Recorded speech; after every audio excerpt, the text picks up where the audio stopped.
ഗംഭീരമായിരുന്നു കേട്ടോ. നല്ല സിനിമ, വളരെ സന്തോഷം.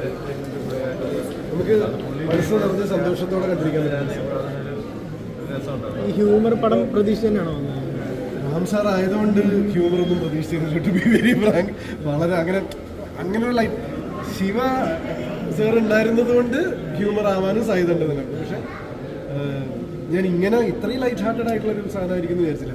ഇൻഫാക്ട് ഞാനിന്ന് കണ്ടുകൊണ്ടിരിക്കുമ്പോൾ ഇനി എന്തെങ്കിലും പറ്റും, ഇനി എന്തെങ്കിലും ഇതിന് ഈ ഒരു ഡാർക്കിലേക്ക് കയറുമോ എന്നൊക്കെ വിചാരിച്ചു. പക്ഷേ വെരി ഹാപ്പി. കാരണം ഇപ്പോൾ തമിഴിൽ നിന്ന് ഇപ്പോൾ ഇതിനു മുമ്പ് കണ്ട പ്രീമിയർ എന്ന് പറയുന്നത് ടൂറിസ്റ്റ് ഫാമിലിയാണ്. അപ്പോൾ ശിവ സാറും എല്ലാവരും ഉണ്ടായിരുന്നു, ശശികുമാർ സാർ ഉണ്ടായിരുന്നു, ഞങ്ങളെല്ലാം. അപ്പോൾ അതേപോലെ തന്നെ കണ്ടു കഴിഞ്ഞപ്പോൾ ഒരു മനസ്സിന് വളരെ സന്തോഷം നൽകുന്ന ഒരു സിനിമ. നൈസ്. പിന്നെ മലയാളത്തിൽ നിന്നുള്ള ആളുകളുണ്ട്. അതാണ് നമുക്ക് ഭയങ്കര അഭിമാനം. കാരണം ഗ്രേസൊക്കെ കിടന്ന് കാണിക്കുന്ന, ഞാൻ പറയുന്നത് എല്ലാവരും, ഇവൻ ചെറിയ സംഭവങ്ങൾ ചെയ്തു പോയപ്പോൾ വിജയ് പോലും ഞാൻ പറയുന്നു അദ്ദേഹത്തിൻ്റെ മുമ്പത്തെ സിനിമകളൊക്കെ വെച്ച് നോക്കുമ്പോൾ ഇത്രയും നാച്ചുറലായിട്ട് ഇങ്ങനത്തെ സാധനമൊന്നും ചെയ്ത് കണ്ടിട്ടില്ല. അത് എനിക്ക് തോന്നുന്നു രാം സാറിൻ്റെ കഴിവും കൂടിയാണ് കേട്ടോ. എല്ലാവരും ആ കുട്ടിയിലേക്ക് കൊണ്ട് പെർഫോം ചെയ്തിരിക്കുന്നുണ്ട്. എല്ലാവരും ഈസി കൂളായിട്ട് പെർഫോം ചെയ്യുന്നുണ്ട്. നല്ല സന്തോഷം.